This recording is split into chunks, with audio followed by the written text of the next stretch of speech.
Românticos são loucos, desvairados,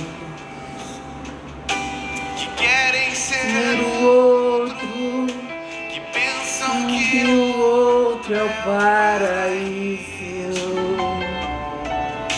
românticos São lindos, românticos são lindos e pirados.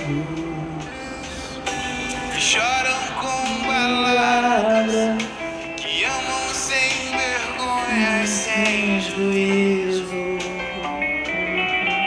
são tipos populares que que vivem andam pelos pelos bares bares. e mesmo certos vão pedir e passam a noite em Em claro, conhecem o gosto gosto raro, de amar sem medo de outra desilusão. Bom dia a todas e todos! Boa tarde, boa noite para aqueles que estejam vendo esse vídeo num outro horário. Sejam bem-vindos ao História contra Pelo 2. E aqui esse vídeo, essa aula é sobre os ismos da literatura. Vai a provocação aí para vocês, porque eu vou falar sobre o romantismo, o realismo e o modernismo. 3 gêneros literários, artísticos, mas também gêneros que trazem uma nova concepção de mundo, cada um à sua época, no século XIX, no século XX também. Então, vamos começar aí pelo romantismo. O romantismo foi um movimento literário artístico do século XIX que veio se contrapor à forma de explicação, à concepção de mundo, à filosofia da história do iluminismo, que preconizava o quê? A valorização da racionalidade, do equilíbrio, da ordem, todas essas coisas juntas, evidenciando nas suas artes, na arte clássica, o belo, o puro, as questões que envolviam também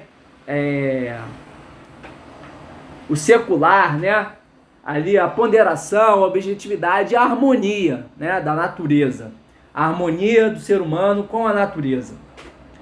Então, o movimento romântico ele se contrapõe a todos esses valores, esses princípios que o iluminismo traz.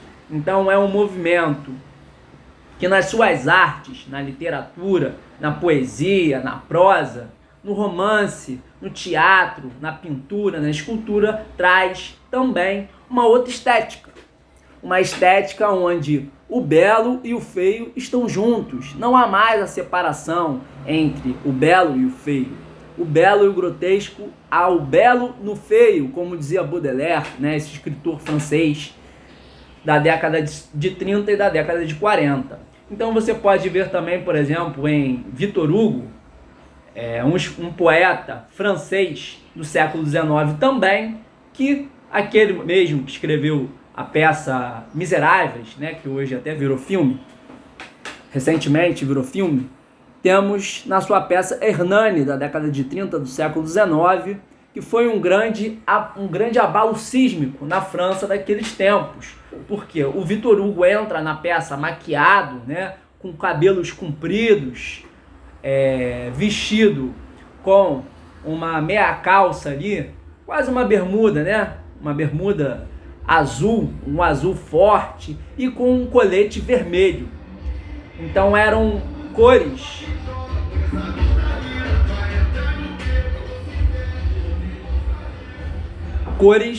que não eram atenuantes, eram cores que eram fortes, e o vermelho tinha uma conotação revolucionária desde o advento da Revolução Francesa de 1789. Então você vê uma estética muito mais descontrolada. E isso é uma característica do movimento romântico. Esse despudorar das emoções, como diz aí na música do Vanderly, que eu coloquei para vocês de fundo no início, desvairado, emoções descontroladas. Então esse sujeito romântico, ele evidencia aí o indivíduo burguês, tá? E esse indivíduo burguês totalmente subjetivista, totalmente evidenciado a partir dessas características líricas, tá? De um sujeito que não controla suas emoções. Então há aí claramente a marca do subjetivismo, do lirismo, tá? E do idealismo também. Vou trazer para vocês aqui uma imagem de um livro que eu tenho aqui do Eric Hobsbawm, historiador inglês, A Era das Revoluções. Nessa imagem vocês podem ver uma pintura. Essa pintura é de um pintor francês também, chamado Eugène Delacroix, que era romântico. Essa pintura se chama A Liberdade Guiando o Povo. E vocês podem ver ali nessa imagem, vou colocar de novo para vocês terem noção aí, é uma mulher, né, semi-desnuda até a cintura, e essa mulher, ela carrega uma bandeira tricolor ali, que viria a ser a bandeira da França naquele momento. Então, essa bandeira ela é empunhada por essa mulher, e aí a gente já coloca aí uma contradição desse movimento romântico, e não só do movimento romântico em si, que é a questão da idealização da mulher. A mulher ela é associada à liberdade, à pureza, à ingenuidade também. Então você tem cada vez mais presente nos romances, né, nas peças de teatro, esse sujeito feminino, embora na história, né, nos processos que se deram, nas revoluções de uma maneira geral, essa mulher, pelo menos até ali o início do século XX, ela não é o sujeito revolucionário, ela não está à frente desses movimentos. Então, se cada vez mais há a presença da mulher idealizada, mais uma vez romantizada, na literatura romântica, ela não estava à frente desse processo revolucionário, ela ainda tinha um papel passivo de submissão. Então, nós temos aí essas características. O movimento romântico também está associado a um outro movimento que se dá no século XIX, que é o movimento nacionalista, né? Esses estados eram estados modernos, que até a queda do antigo regime em 1789 na França, eram estados absolutistas. Mas esses estados, a cada momento, né, a cada avanço, cada vez mais vão se consolidando como estados nacionais. Essa fórmula do Estado-nação, o século XIX é o palco dos nacionalismos na Europa. Nos Estados Unidos, enfim. Também em outras partes da América Latina nos seus processos de independência. Então, você tem aí a afirmação de um passado. E é isso, o romantismo, embora seja uma nova concepção de mundo, ela é uma nova concepção de mundo que está ligada ao passado. Ela faz alusão ao passado, ela é uma filosofia da história que está arraigada ao passado. Esse passado muitas das vezes um passado medieval, tanto na França, na Alemanha, enfim, em outros lugares onde se deu esses movimentos românticos e movimentos nacionalistas. Mas sobretudo na França e na Alemanha tiveram uma carga, né, muito pungente. Por quê? Durante o Império Napoleônico, que se deu de 1804 até 1815, com a queda de Napoleão Bonaparte, os movimentos, a França se expandiu para a Europa e foi conquistando uma série de nações.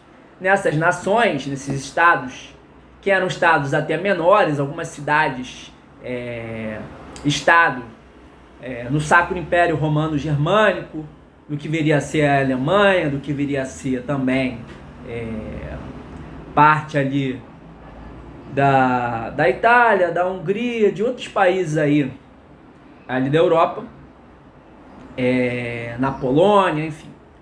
Você tem cidades menores, né, que eram autônomas. Você tem pelo menos também as cidades italianas de Gênova, de Veneza, que eram repúblicas. Você tem o reino de Nápoles, o reino do Piemonte, no sul da Itália.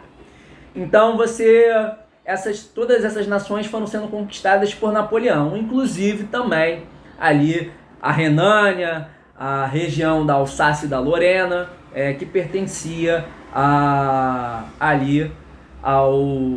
pertencia a esse império sacro Império Romano Germânico, né? Então, aos povos ali ditos como germânicos. E por isso que eu faço esse destaque, porque a alusão, né, a esse passado medieval traz aí a memória dos povos francos, né? Uma alusão ao Império Carolíngio, né? A dinastia Merovingia, Carolíngia, enfim, ali no século IX. E aí os povos germânicos, que seriam povos bárbaros, que invadiram o Império Romano e fizeram aí remodelaram a estrutura do Império, seriam ali, né, esses povos germânicos que foram associados depois à unificação da Alemanha. Então você tem a Prússia, por exemplo, que é um estado forte, faz parte dessa posterior Alemanha, que lidera ali aqueles estados germânicos, e cada vez mais vai se criando um sentimento nacionalista devido à invasão dessa França, que conquista ali, como eu disse, a Renânia, conquista outros espaços que faziam parte ali do Sacro Império Romano Germânico.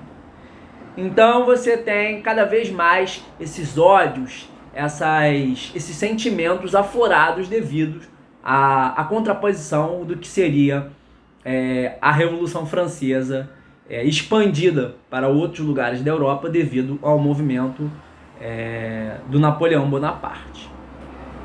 Então você tem, tanto no romantismo alemão quanto no romantismo francês, essa alusão ao passado, tá? E a criação aí desses antagonismos entre essas nações que tiveram várias guerras, tá bom? Tiveram guerras na Áustria, na Polônia, na Rússia também, que era um outro império, o Império Russo, que derrotou Napoleão também em algumas guerras. Então você tem aí essas questões. A gente pode falar também da influência de outros poetas, como Goethe na Alemanha, você tem Herder, você tem Fichte, que era um filósofo alemão, e ele é um dos responsáveis por criar aí a Monumenta Germania, né? Uma série de monumentos, de documentos históricos alemães que foram escritos, né, nesse período, e fazia aí alusão a esse passado medieval que eu falei para vocês. Então esse nacionalismo cultural, esse nacionalismo político que foi sendo criado, também estava aí fazendo uma ligação com esse romantismo do século XIX. Gostaria de falar para vocês também sobre o realismo, que é um outro movimento que surge depois, em contraposição ao romantismo. E esse realismo, ele se dá também no Brasil, ali no século XIX, onde nós temos um escritor nosso, que até hoje, né, considerado clássico, que vale a pena ser lido, que é Machado de Assis. Machado de Assis, que tem uma fase também romântica, mas cada vez mais adere a esse movimento realista, onde o realismo ele vem trazer na sua concepção estética, na sua concepção literária, uma questão que cada vez mais próxima do real. Então, o que você tem, por exemplo, nos romances do Machado de Assis? Você tem textos, né, muito descritivos. Por quê? É uma descrição detalhista, né, do real. Você deve cada vez mais se aproximar do real, que é uma coisa que a gente chama que é verossemelhança. Você ter uma realidade verossímil, ou seja, cada vez mais próxima do real. Esse movimento realista, segundo a concepção do filósofo, do pensador húngaro György Lukács, enfim, diz que o realismo ele é uma concepção artística que evidencia o que Marx e Engels colocaram uma das suas teses da ideologia alemã contra Feuerbach, que é sobre a concepção objetiva da arte. A arte ela é a expressão desse real, objetiva desse real. Ela deveria evidenciar, né? E o realismo também, segundo lá Lukács, é um gênero para isso, né? Onde o sujeito ele faz parte da luta de classes, né? Então a tragédia, a comédia, eles são momentos do desenvolvimento da luta de classes na arte, tá? Então vocês podem encontrar isso aí que eu falei no livro do Lukács, que se chama Marx e Engels como historiadores da literatura, onde ali ele faz... São 4 ensaios, né? E num desses ensaios, o primeiro, ele faz aí uma análise entre Marx, Engels e Lassalle, que era um pensador ali, um escritor do século XIX também, na Alemanha, onde ele escreve sobre um personagem cavaleiresco, né, da nobreza alemã chamado Skingen, né?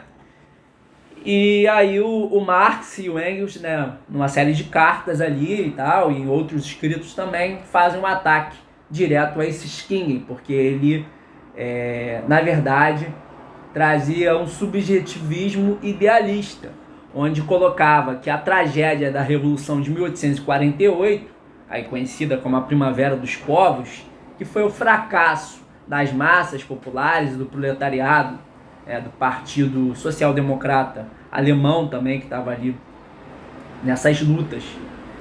O fracasso do proletariado na tentativa de fazer uma revolução na França, na Alemanha, na Polônia, enfim, em vários outros lugares da Europa, no leste europeu, e fracassou porque ela foi enganada pela burguesia. E aí o Skingen, lá do Lassalle, ele trazia a questão de que, na verdade, a culpa trágica, atribuindo o fracasso da Revolução de 1848 não como o revés ali da luta de classes, como a ascensão e a consolidação dessa burguesia no século XIX, na segunda metade do século XIX, mas como uma falha, uma culpa ali individual do seu personagem, dos personagens que estavam ali à frente dessa revolução. Então você tem essa questão também do realismo, e você tem um outro movimento, o último que eu vou falar, que é o modernismo. O modernismo, ele é também uma crítica à modernidade, porque essa é uma característica do movimento romântico, ele é uma contraposição ao processo de modernidade que acontece no século XIV e vai até o século XIX, que é esse momento de consolidação da burguesia, que desde lá das grandes navegações, do Renascimento, passando pela Reforma Protestante no século XVI, depois vem a Contra-Reforma, o racionalismo, enfim, o iluminismo, até chegar aí no nacionalismo, você tem a consolidação dessa burguesia, que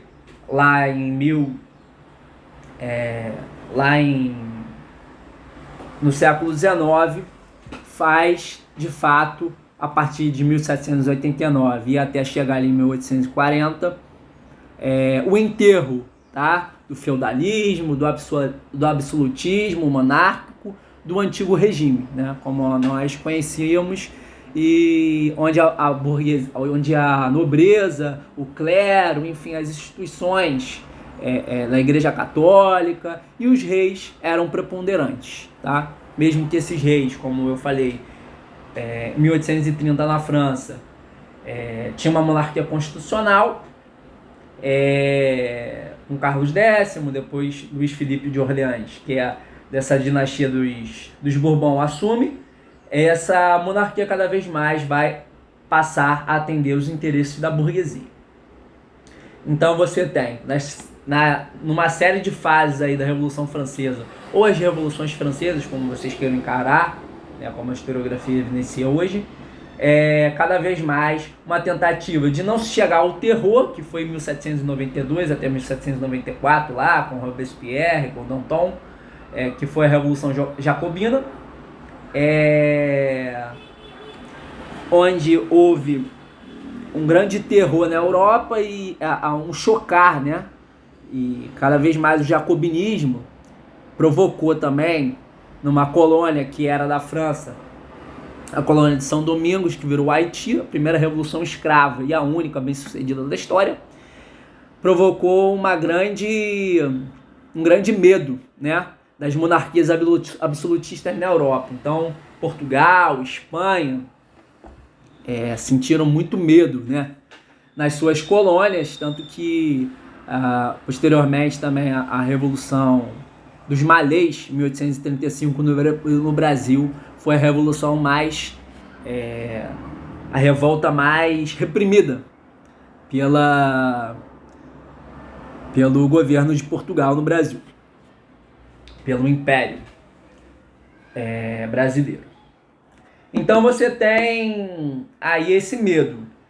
Então desde lá não podia mais chegar nesse radicalismo, né, dos jacobinos, e não se podia voltar para os braços da monarquia absolutista. Então foram se fazendo graduações aí nessas revoluções, nessas várias fases, até o ponto que pudesse a burguesia se manter no poder e desde lá até hoje, né, continuar aí mandando no mundo, né? O capitalismo, ele se consolidou, ele se expandiu e ele teve cada vez mais áreas imperialistas, né, dominando outros lugares, na África, enfim, na Ásia e em muitos outros lugares da Europa.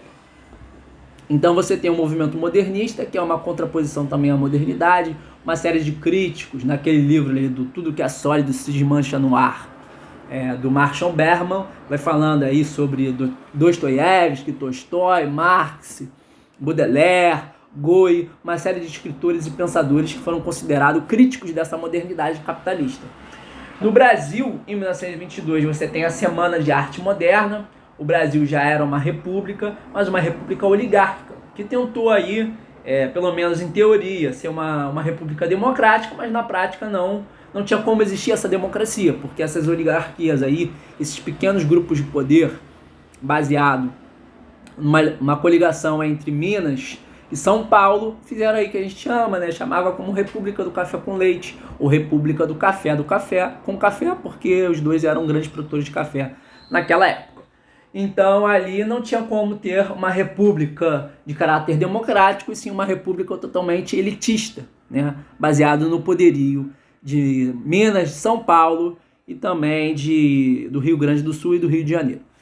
Então, em 1922 você tem a Semana de Arte Moderna, traz uma concepção de arte, uma outra estética modernista, onde essa arte se contrapõe ao movimento parnasiano que existia no Brasil. Olavo Bilac, que era um escritor parnasiano, ele escrevia sempre muito polido, né, com uma linguagem muito rebuscada.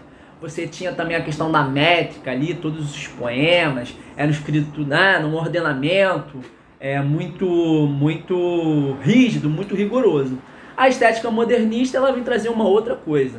Ela vem trazer justamente a questão da liberdade, né, a liberdade artística, da liberdade na questão de escrever, a questão da licença poética, né, por exemplo. Então essa arte cada vez mais evidencia também a questão nacionalista. O que o Brasil deveria ser? O que o Brasil deveria ser naquele momento? O que o Brasil, né, quais eram as nacionalidades que compunham o Brasil? Então você tem alguns escritores, né, como Mário de Andrade, Oswald de Andrade, Manuel Bandeira, né, pernambucano, Tarsila do Amaral, enfim, muitos outros, né, até Jorge Amado, Graciliano Ramos, enfim, muitos outros escritores. Esse movimento modernista, embora pregasse aí uma linguagem mais universal, uma linguagem que atingisse ali todo o Brasil também, ele teve grandes características regionalistas. Então você tem aí a questão Jorge Amado na Bahia, você tem o Graciliano Ramos em Alagoas, você tem Guimarães Rosa, um mineiro, né, que escreveu Sertão em Veredas, seu grande romance, essas características. Então, esse movimento modernista, ele tinha uma característica nacionalista, e ele cada vez mais tentou aí se desgrudar, né, inicialmente do que seria um romantismo no Brasil, que evidenciava a questão de um indigenismo, né? Essa valorização da natureza e do índio, aí, essa idealização como um ser puro, né? O bom selvagem lá do Rousseau.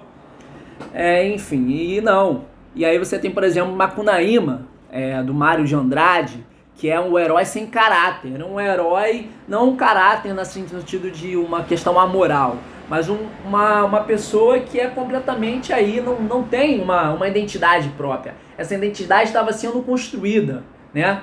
Então você tem lá no escrito do Mário de Andrade, Macunaíma, esse herói sem caráter. Então é basicamente isso, né? Esse vídeo ele foi construído a partir de uma provocação, né? Onde tanto no romantismo lá, que não era só um movimento literário, como eu falei, era uma nova concepção de mundo, uma nova filosofia de história ligada ao passado, você tinha essa questão, né, do jogo, do claro com o escuro, mais uma vez ali na arte do Delacroix, vocês podem ver, né, aqui assim a parte clara, mas também tem, né, ao mesmo tempo o escuro, então você evidenciava o belo e o grotesco, né, juntos, essas antíteses, né, essas contradições que estavam ali, não mais o belo e o feio, mas o belo no feio, como dizia Baudelaire, né? Então você tem outros escritores também, Proudhon, que foi considerado um dos socialistas utópicos e tal, e que Marx também polemizou ali na Miséria da Filosofia, enfim, e tantos outros escritores. Vocês gostaram desse vídeo? Curtam esse vídeo, se inscrevam no História Contra Pelo, compartilhe para os amigos, para as amigas, para a família. E é isso. Até a próxima. Esse foi mais um vídeo e eu sou Pablo Rodrigues.